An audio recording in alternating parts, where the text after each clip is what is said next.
Hello everyone, I am Kim Trathan, business and marketing coach, and this is episode 23, I think, of Girls Talk Business. So I'm really excited. I am just waiting for my guest, Anza Goodbar, to hop on the live with me. But this woman, if you saw the post that I made earlier this week, she has been through so much in her life and has been able to really walk through these fires of difficulty and times when society and I'm assuming family and friends, and she probably heard a lot of negativity from a lot of people that she had maybe made some pretty big mistakes in her life and that she had possibly sabotaged her potential. So to know that she has not only started one business, but she has started a couple different businesses, and she has been able to grow into this woman and this force that is helping other women. It's really exciting to see. So I am waiting for Anza to hop on the live with me. Sometimes there's a little bit of a delay here. Anza, if you're on, please drop me a comment and let me know that you're on here. And I am going to see if I can go ahead and share this onto my personal page. I've had issues doing that before. So if you are catching the replay, or if you're hopping on live right now, I would love for you to actually participate in the conversation. Some of the viewers of Girls Talk Business know the routine and they hop on, and other times I think people sit a little bit silent. So I would love for you to drop comments. We will be reading the comments throughout it. Anza can ask questions or answer questions for you, but feel free to share a part of your story too. So it looks like, Anza, I'm gonna bring you on. Anza, it is not giving me the option to add you. When you received the notification, I had another guest that had this issue and they had to actually tap on the live video before it would give me the option to add you. So go ahead and try that, please, because right now it doesn't let me bring you on live. So this is one of the beauties of going live, is that you have to troubleshoot tech issues on the spot because sometimes things don't work as they should. Or I've had guests that have had bad Wi-Fi connections, all different things like that have happened. So this is, I think, one of the things that sometimes stops entrepreneurs from going live in their businesses because they are very nervous about having these tech issues. All right, Anza, drop me a new comment if you have tapped actually on the video, and then hopefully I can go ahead and add you because I'm really excited to have you on with me. And for anybody catching the replay, or if somebody is catching it live right now, just know that these things happen at times, and sometimes you just have to go with the flow and figure it out. I think no matter what system you're using, if you have a poor Wi-Fi connection, that can really throw a monkey wrench into things. So, all right, we're going to try this again. Oh no, Anza, it is not letting me. Sorry, I'm going to be shaky a minute. Anza, check if you click on it, can you request to join me live? I had one other guest that had to do that one week because when I click your name, nothing happens for me. The option to bring you on does not come up. Let's see. Oh, sure. Hi, Karina. I see Karina's on and tells me I can add Karina to the live, but Anza, I'm not getting the option to add you. Want to make sure you're on your phone. You do have to be on mobile. If you are on laptop or anything like that, I would not have the option to add you. Hi, Karina. Hi, Narika. Happy to see you guys on. I'm just having a hard time bringing Anza on with me. So we are, you see my big finger here? We are trying to troubleshoot this a minute.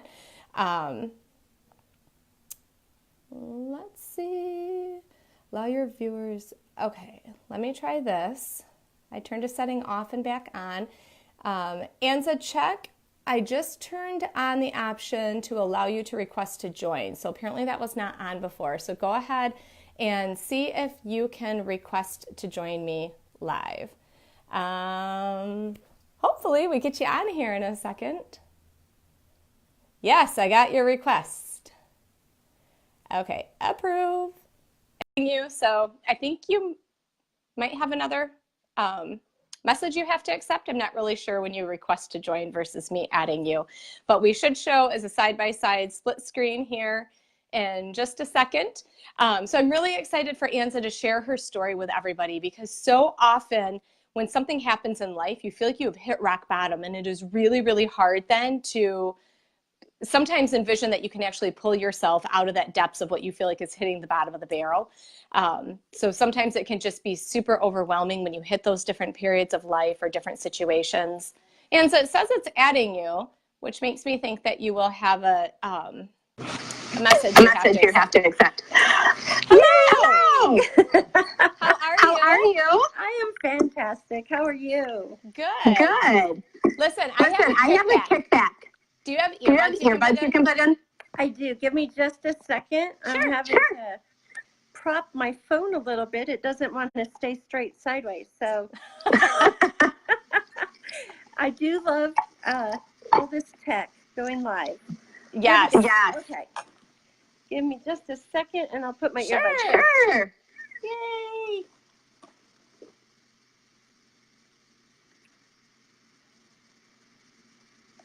And then it should get rid of the echo. That would be great. Echoes are annoying. They are. All right. Perfect. Can you hear me okay? I hear you great. Awesome. Did that take care of the echo?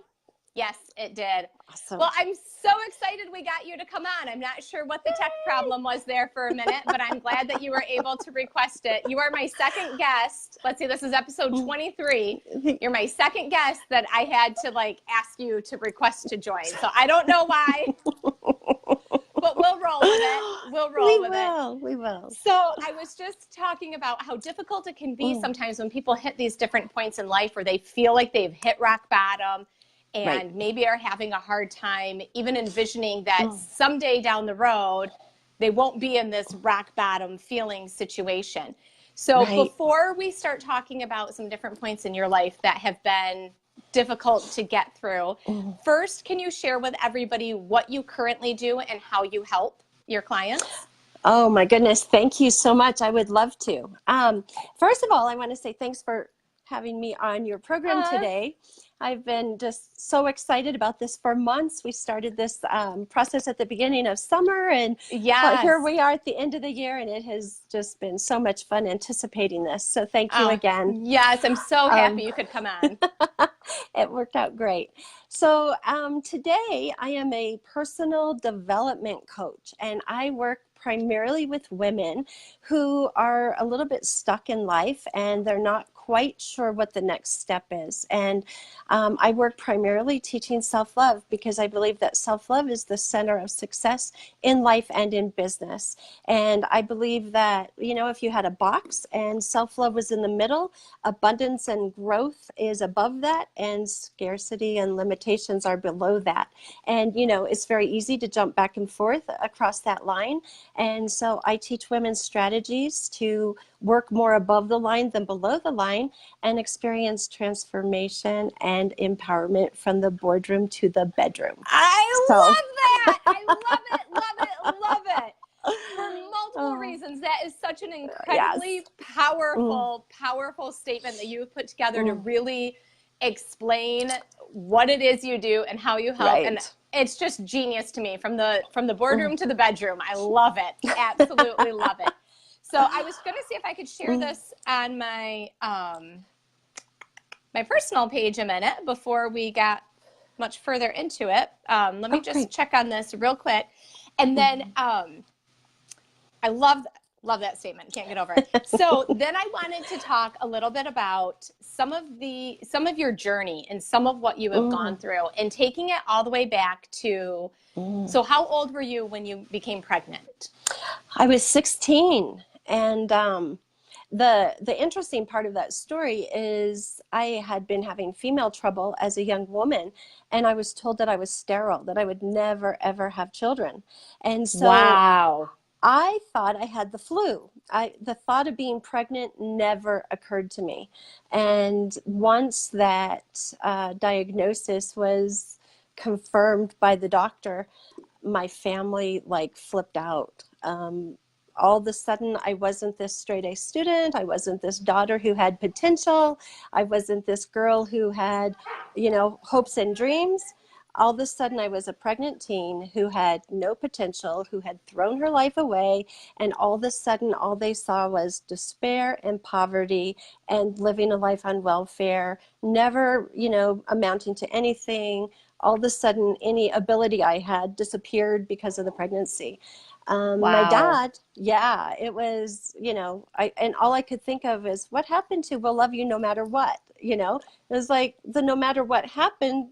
So what happened to the love and Yeah. support and we'll get through this. And so I learned from a very early age that love was performance based. You had to be perfect. You had to, perform in a certain way. You had to do what was expected in order to be accepted and loved and have that sense of belonging. And you were very expendable. Mm. At the same token, and my father and his side of the family, I mean, totally disowned me. Um, I Wow. I have some cousins who found me several years ago on Facebook. They didn't even know what happened to me. It was just like I ceased to exist. They're like, "We've been looking for you for years," but Oh my I was gosh. I was never spoken of again on that side of my That's family. mind-boggling, like absolutely I know. mind-boggling. I know. Um, and I think too, as a parent, Mm, you think, how do you get to that point with your child that right. you would, I mean, really disown your child? Mm-hmm. Um, I Right. I Yeah. can't understand that as a parent looking at my children Yeah. now, thinking I really I can't imagine them Yeah. doing anything that would make me want to disown them and separate Right. myself like that. And I can't imagine for you having been Mm, 16 years old dealing with that, plus you were mm. dealing with your own shock of being pregnant, thinking you couldn't have Exactly. children. Right. Um, all the pregnancy hormones on top of it. I mean, that must have Yeah. been a really difficult time to get through. It was a difficult time. By the grace of God, here I am today. I mean, I don't know, and I wasn't even a Christian at that time. I just look at how God carried me through that time, and He Mm. made a way. He protected me from some really horrible things. He gave me the strength to take things day by day, and I was thrilled after I got beyond the shock because I always wanted to be a mom. And so I thought, this might be my one chance. This might be it. This is my miracle. Wow. And, I had a difficult pregnancy being young, but I had some really cool things that happened too. I lived in Seattle while I was pregnant, and the Seattle Times was doing a story about how families were changing, and the traditional nuclear family was not the most prevalent thing anymore. So during the course of my pregnancy, I had a photographer and a journalist who followed me around and took pictures, and I ended up being, one of the featured families in this huge article that they did on families in the Sunday Wow. edition. So it was like it just turned into some really cool things. I ended up Yeah. going to school for a school that was designed for pregnant teens and teenage parents. And I ended up having the most amazing mentor who just took me under her wing and, was a surrogate mom to me in so many ways. And I don't know what I Wow. would have done if it hadn't been for her. I mean, she played Yeah. such a vital role in my life at that time. And So was your mom still in your life at that time? she was, but it was kind of marginally. Her husband abused me sexually, and so there Oh, was a real rift going on in our relationship at that time. And, wow. um, it was like I could have stayed with my mom and my stepdad, but that didn't seem very viable. And so I Mm-mm. did marry my boyfriend at that time, which was not the best choice, but it seemed like the best and safest choice for me personally at the time. Yeah, Yeah. definitely. So how old were Mm. you when you married? I was 16, and the Wow. baby was born just shortly after my 17th birthday. Wow. So did your Yeah, parents have to like legally like sign off that you could get married then since you were only 16? they did. They did. And it was really interesting as I look back now and how, things have changed. The doctor that I was seeing was like in his 70s. And my mom lived in this little town of 5,000 people. So, he had raised everybody's family and delivered most of the babies in that town through the course of his career. And the first thing he said is, you need to have her get married. You don't want to have a bastard grandchild. And that was a very important thing. And Wow. this was 39 years ago. Yeah. Times were very different, but that Mm-hmm. was a really big thing. And they were like, you're right. We don't want to have this bastard child. She needs to be married. You have to have a child within wedlock, in order for it to be a legitimate person or seen in, Yeah. some right place in society. So yeah, they did. Mm-hmm. Yeah. So take us through. You're Mm, 16, you're pregnant, you get married, you have this child shortly after 17. Your hmm stepdad has sexually abused you. Right. What does your life look like for these next 5 years? What happens is did you finish high school Mm, on time, or was that high school you went mm, to an alternative kind of hmm calendar? What did that hmm look like for you? Well, it was interesting. We lived in Wyoming. My husband's family was from Seattle, so we moved to Seattle. We thought that there would be more opportunity there and a place to kind of start over and not have the stigma of everything. Excuse me. And they had interesting requirements in the state of Washington in order to graduate. So in order to graduate, I would have had to have gone a year beyond my senior year. And I Mm. was in my junior year when I got pregnant. And so I had been a straight A student at that time. The school, certainly wasn't equipped. I wasn't the traditional teenage pregnant girl. And Yeah. so this woman, her name was Nancy Shube, she petitioned the school board, and they asked if I were able to pass a GED, would they be legally able to offer me my high school graduation at the end of my junior year before the baby came. And I actually got a full ride scholarship to the University of Washington at that time. So Wow.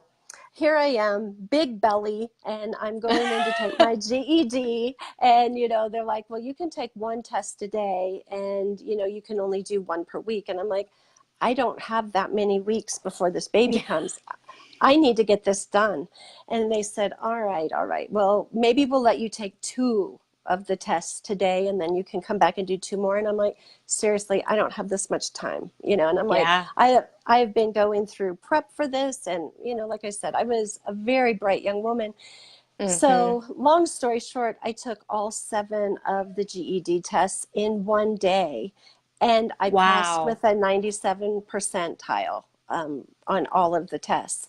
And, the guy was just like, oh, I don't know. Well, okay, you did okay. I'll let you take one more. And I'm just like pleading with him. I'm like, look at this belly. Look at this belly. This I've baby's got coming. this baby's coming, and I need to be done with this. And so, as fate would have it, my husband wasn't able to keep work, and we ended up moving to Wyoming. So I didn't go to college at that time, but I did go when I was 38. It Oh, took me you a while did. to get there. I did. It was one of those things that was really, really important to me. And I was an event planner at that time, and I went to my boss and I said, my youngest daughter is in 5th grade now. I think it's time that I go to college. I think it's time. And I said, would you support me in this? And they absolutely did. So I worked Wow. full time, and I went to college full time. I graduated with a communication and journalism degree with a 4.0 GPA, Look at which that. I know, which, that was just my way of saying, you people were wrong. Yes. I did make it to college. I didn't, and I had a high school teacher that I loved to death. And she told me when I got pregnant, she said, you still can have it all. You still can do whatever you Mm. want to do, but you might live your life backwards, and maybe you will live it in a very unconventional way. But don't ever give up on your dreams. You can always figure out Wow. how to get it done. And man, I listened to her voice all the time. I would say it over and over. And do you know that this woman still is in touch with me and follows me on Facebook to this day? And Really? Oh, whenever that's I go back, amazing. I know, whenever I go back through my hometown, she always makes time to have coffee with me. And she is Aw, still one of my biggest supporters. So, that's you have to have amazing. that one person who really Yes. believes in you, you know? Yes. Oh, that's so Yeah. awesome. What a Yeah. bright light in your life for her to be able to have Oh, that impact on you and that support. right. That's absolutely amazing. So, Hmm. I know in your application that you sent over, you also talked about how you had owned a mortgage company. So, Yes. how when did that fit into the picture? How did that Mm, come about? sure. So, right after I graduated from college, I was, I said I'd been an event planner. It was a highly demanding job. I was on call 24 hours a day. For like 6 months out of the year, it was like crazy. I would do like 1,000 events in 6 months. And Holy cow. I know, and I was raising, 4 children on my own mostly. And, I was like, I just can't keep doing this. Well, my oldest son had gone away to college and came home over Christmas, and he worked with a guy who said, you know what, you don't need to go to college to make a lot of money. I can teach you everything you need. And I was like, I think you need to go back to college. I'm not so sure about this mortgage thing. I don't know about this. And so, he goes back to college. And at the end of the semester, he decided for several different reasons he wasn't going to go back. He said, I know everything I need to know to start a mortgage company. Will you come with me? I need someone I can trust. And so I was like, you know what? I don't have a personal life. I'm working all the time. I have the phone in the shower trying to, shave my Uh, legs and talk to a client and get out the door and get kids to school. And it's like, I don't want to live like this anymore. So we yeah. went into business in 2004, and Okay. it was a wonderful, wonderful experience. We focused on people who had subprime credit. We helped them with credit repair programs. We held workshops for people to help them get connected with the right people, the home inspector, a realtor, an appraiser. And, we really built a lot of relationships with realtors. And it was a fabulous time watching people realize that dream of home ownership for the first time. Hmm. Many of whom it was the first time in their family that someone had been a homeowner. Wow. And great, great, great, great fun until 2008, when the real estate and mortgage market crashed. Yes, and And for we those thought, viewers that are not in the United States, 2008 was a terrible year oh for my our gosh, economy and our housing right, market. A lot of right. people lost their homes, Mm, businesses went out of business, people mm-hmm, lost their jobs. 2008 was a really, really difficult period in the United mm-hmm, States. So, continue mm-hmm. now. What happened with your mortgage business? Well, we thought that this was just a hiccup. And it's like, we can survive this. And, oddly enough, we went to Hawaii for our board meeting. And we took, the whole family was over there. We had great plans for the coming year. Everything was great. We had just completed building 2 new homes. And we were moving in the first part of January. And then this all happened, and it was like, oh, holy cow, what are we going to do? Yeah. And you're going to find this funny, but I met a woman who was a virtual assistant while we had the mortgage company, and she kept saying, oh, you need to hire one, you need to hire one. And I'm like, that's the dumbest thing I've ever heard. I mean, I'm like, I need a receptionist in my office to greet clients. I don't need her at home. Because again, That's this not was good, this was a decade ago. This was right? 2008. And this wasn't something that was it was a Hmm. brand new industry just budding, and I, for the life of me, could not wrap my head around it. And as fate would have it, she was the incoming president for the International Association for Virtual Assistants. I had no idea, right? So we're trying to get loans closed, and I mean, lenders were closing day by day. We would think everything would be fine. We would be sitting at the title company waiting for the loan documents for signature, and we would get a call, yeah, we closed our doors 15 minutes ago. Paperwork's not coming. And Oh you're my like, oh gosh. my gosh. I mean, and it went on like that for weeks. Every lender, every Wow. lender. And it was like, oh, well, what do we do? So I picked up the phone. I called my friend and I said, hey, do you think I could do what you do? Would you teach me? And she's like, oh, yes, absolutely, you could. And so I thought, this is just something that's going to get me by. Hmm. things are going to rebound. We just have to wait it out. And, things didn't rebound, not quickly enough. And Yeah. certainly the mortgage industry never turned into what it was going to, into what it is today. It never returned to what it was. So, I mean, we lost our homes, we lost cars, we lost the business. And it was like, okay, here we go. We're going to start over. And, it was fate, it was the universe, however you want to look at it, that Hmm. this woman and I crossed paths, and she taught me everything that I needed. And within a year, I had a six-figure business, and it was all Wow. built from referrals. And, in the meantime, my kids and I also started a manufacturing and branding and packaging company, which went on to, help us rebuild, which has been, really fun and great as well. So do you still have that Mm. business too? You know what? The kids got tired of doing that, and now um, oh, they do an equipment leasing company, and then they Okay. provide all of the tech support for people in the cannabis industry. Oh, Um, wow. I know, right? I live in Colorado. That's the big thing. So Yes. they It they just help became people. legal here in Michigan. We just voted on Oh, it. It just became I legal saw here. that, So, right? Oh, you're going to see things change. So yes. yeah, so we help a lot of people with their packaging and helping them Okay. with product strategy and marketing strategy. Oh, wow. So yeah. So then you become a VA. And how long were you working your VA Mm. business? You scaled that to six figures Mm. quite quickly under her Hmm. mentorship. And Right. how long then were you working as a VA? So 10 years. Oh, wow. Yeah, 10 years. And I still have two clients that have been with me for quite a while that I just can't get rid of. I'm like, eventually they're gonna, move on. But at this point, we're family. So um, Yeah.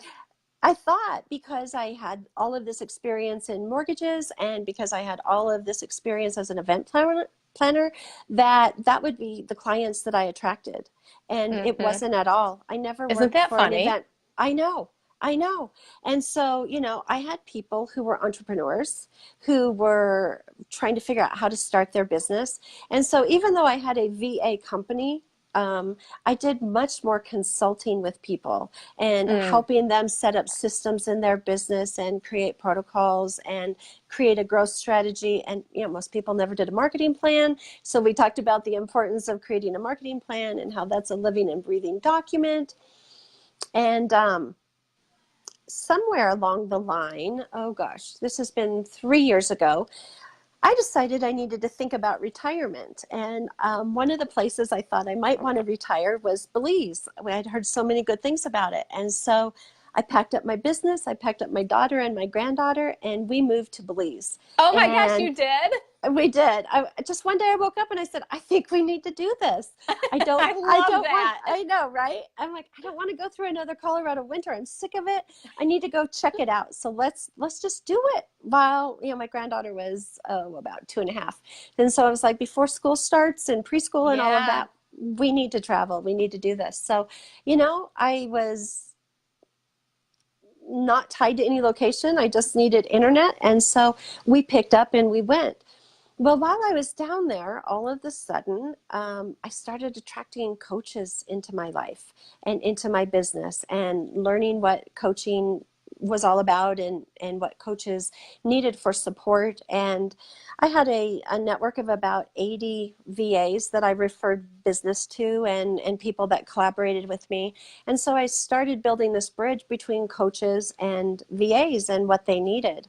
And as I was working with more coaches, I realized that there was a niche that just wasn't being filled. And Hmm. so I decided, I'm unofficially coaching and consulting with clients. And I thought, I need to be certified if I'm really going to do this. I need to be legit.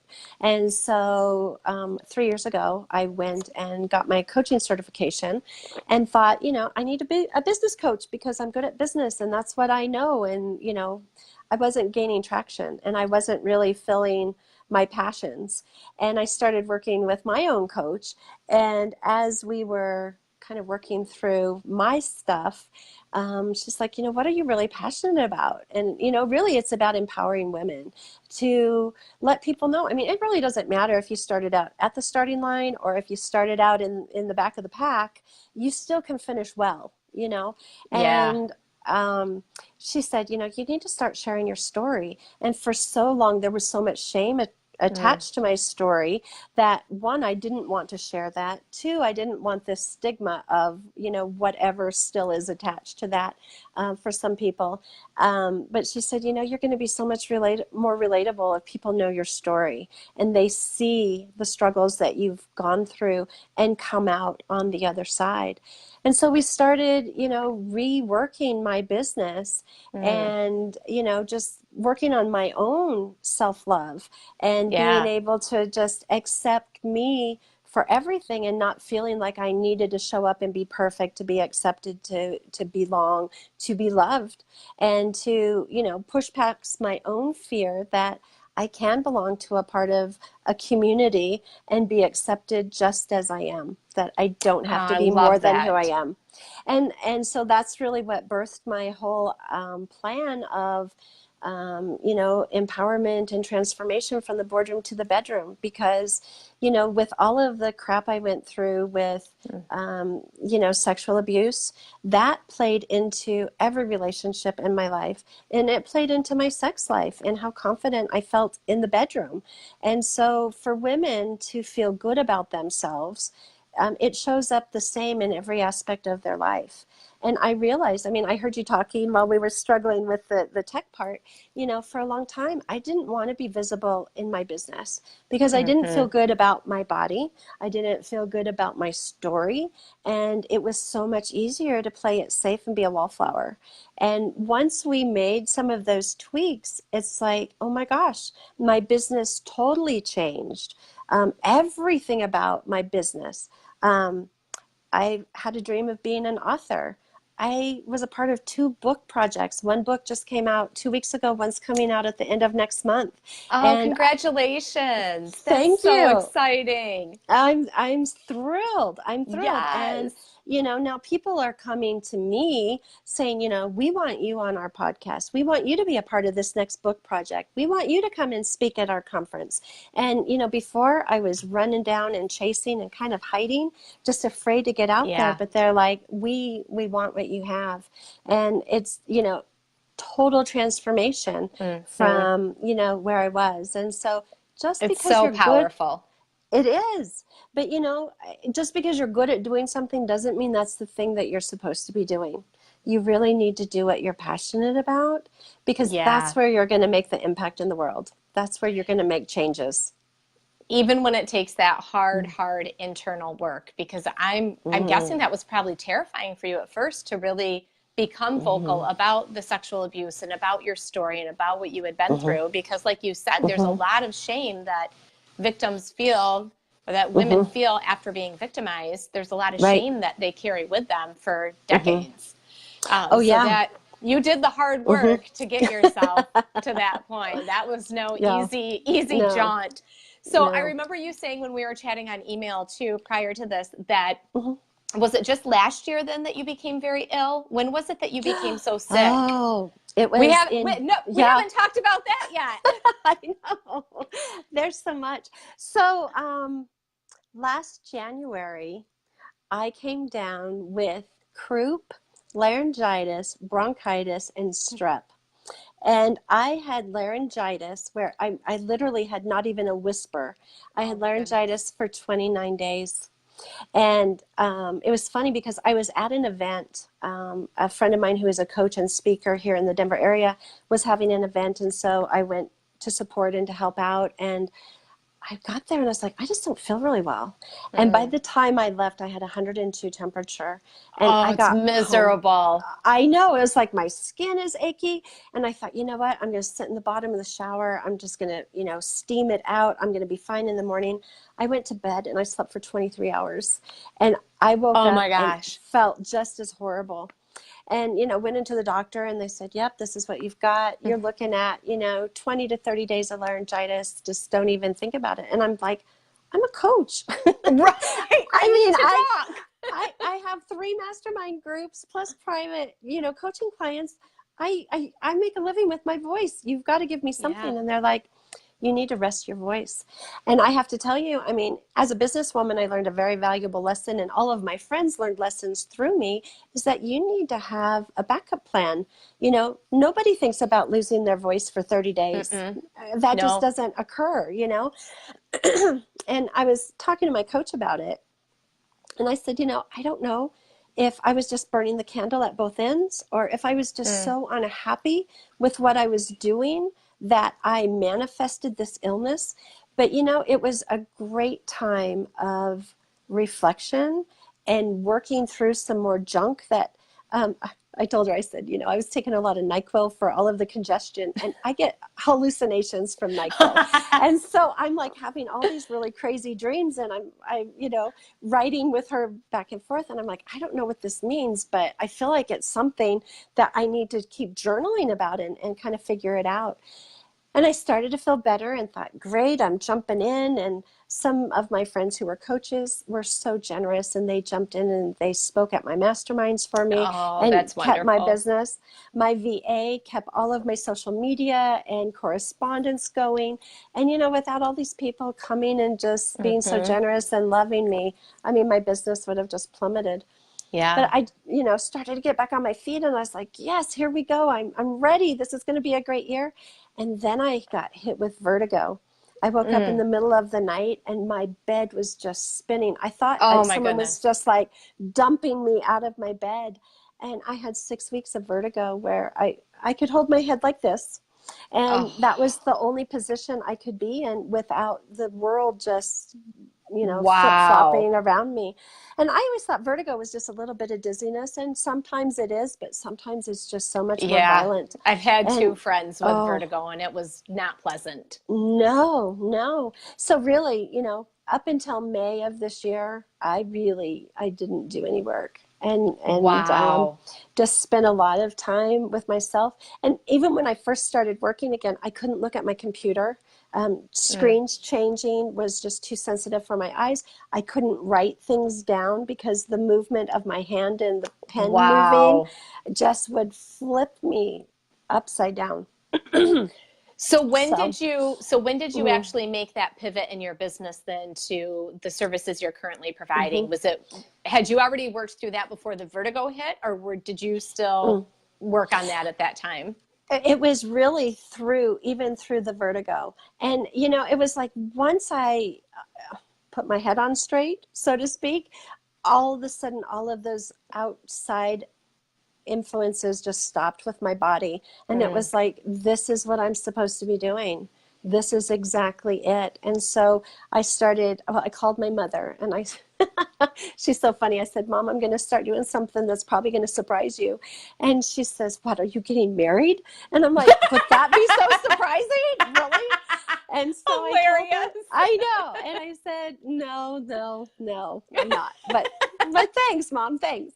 And I told her, I said, I really want to work with women in this range. And, if you start seeing some posts that are a little bit more racy and talking about intimacy and those types of things, I said, I just didn't want you to be surprised. And she says, oh, that's exactly what you're supposed to do.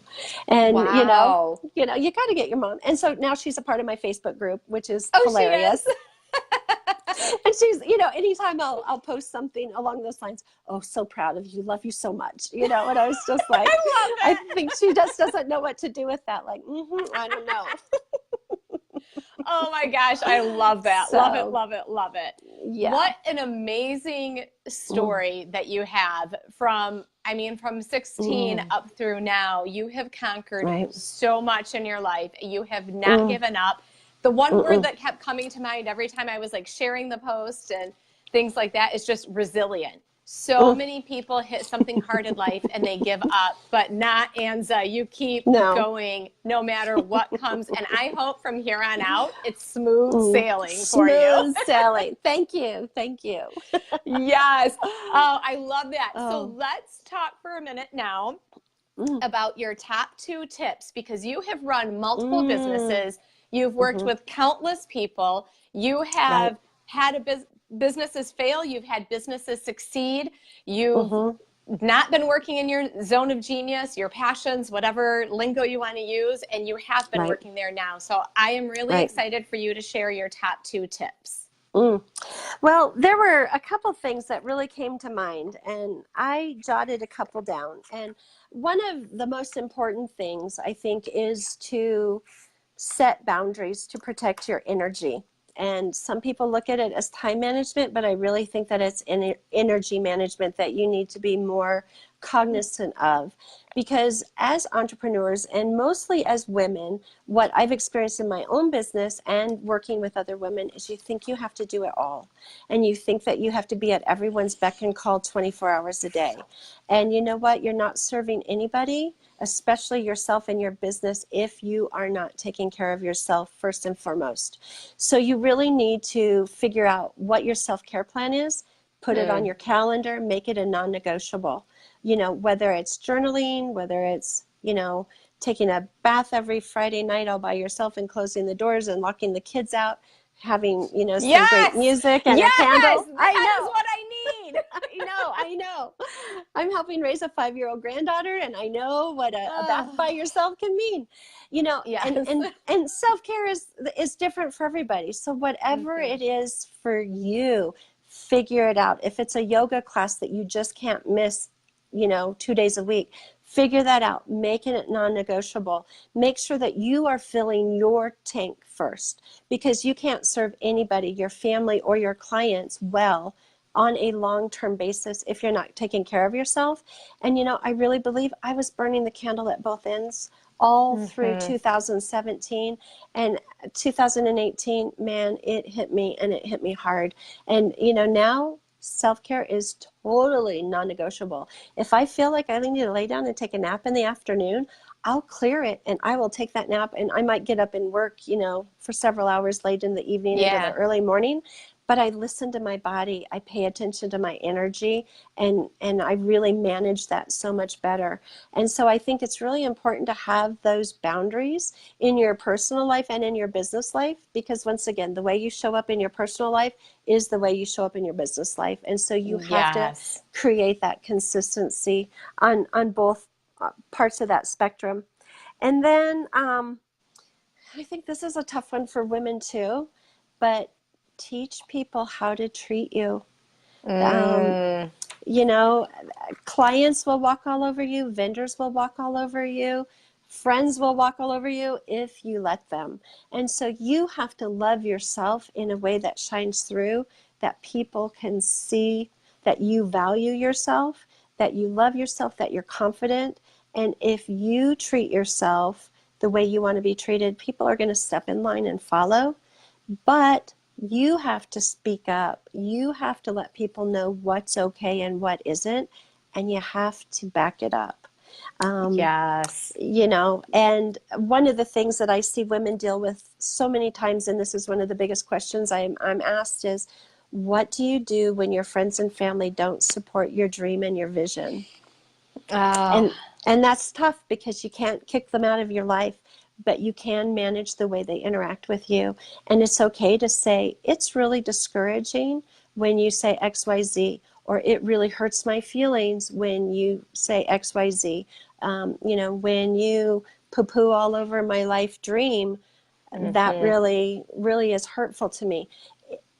If they don't know that, they're going to continue the same vein of things. And so you really have to be your own best advocate and stand up for yourself, show up for yourself, just like you would for somebody else. You know, you have to.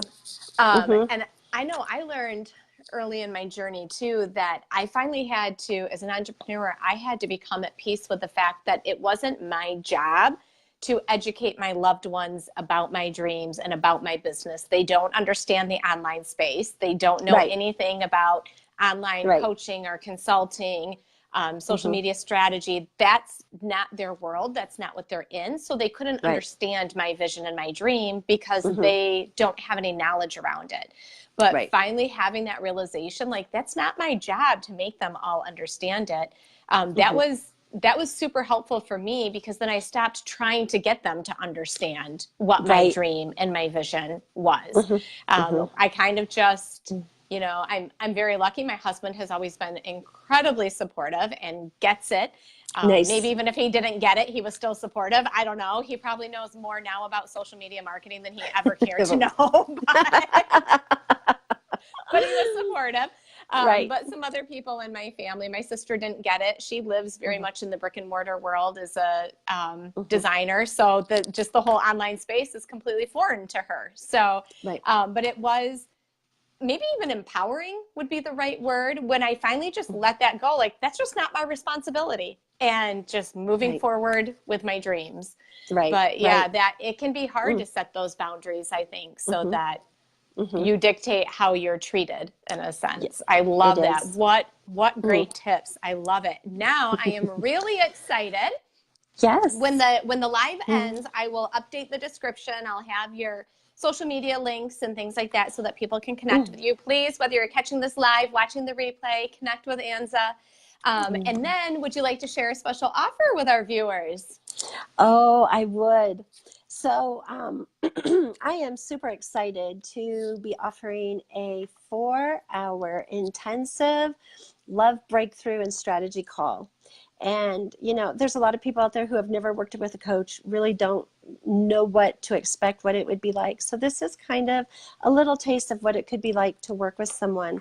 And so on this call, we really talk about where are you at in your journey of self-love? Where would you like to be in that journey? And then we create a strategy on tips and things that they can do to jumpstart their life and able to really just live their best life, to become the best version of themselves. And so this can be a gateway for them to taking the next step in their personal development journey. And, you know, for some Wow. people, it might be their first step ever on that journey, that they're realizing, hey, I'm stuck. I don't know what I need to do, but, you know, the voices in my head are saying, I can't, I can't, I can't, but I really want to. How do I change my self-talk? How do I get that on track? How do I stop listening to everyone else's voice and really start following my own dream?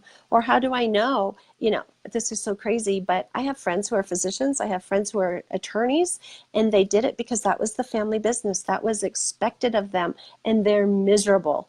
And so I work with a lot of women who are, you know, done raising their kids. They devoted their life to raising their family, and it's like, what now? What do I do now? Who am I? What's my identity? And so being able to help find a path to identify, you know, who are you? What do you want? And start creating some steps to help them get there. Oh, I So love that. yeah. Did you list the investment, the price for the 4-hour Oh, intensive? I did. I did. It is normally $9.97, and for your listeners, I'm offering it for $2.97. Wow, I love it. Yeah. I love Yeah. it. Viewers, take advantage of this amazing deal. And how long is this deal available to the viewers? Is there a ending date on it? No, they could do it as long as they want. You know, typically if people are excited about it, they're going to do it in the next 30 days. But I know we're in the middle of the holidays. It's a really, really busy Yeah. time. So I would say if you think it's something that you want to do, get it on my calendar. It'll take you to a link to schedule it. And if we need to move it, we can move it. I can be flexible with you. But this is the thing that I have learned in my own life, and I have watched other people too. If you don't act on it, you're going to forget about it. You're going to put it on the next shelf. So one of my Yes. one of my girlfriends has a podcast that says, "Don't wait till pigs fly." So, you know, I like that. I know. I like take action today, and Yes, it's so we can be true. If you flexible. say like, oh, maybe I'll look at that, you know, I have to get my Christmas shopping done first, or I have to do this and I have to Right. do that. And then we're Right. all guilty of it. Life gets busy and you It does. literally forget. You forget. So, Yeah. yep. Yep. What an amazing Yeah. offer. I will update the Right. description and I'll make sure to include that offer in there too so that people can see it as soon as they land on the video. Perfect. Wonderful. It was so fabulous to have you on Oh, Girls Talk Business today. Thank you so much for joining me. my pleasure. Thank you so much, Kim. Yes, I love it. Have a great night. Bye, everyone. Bye.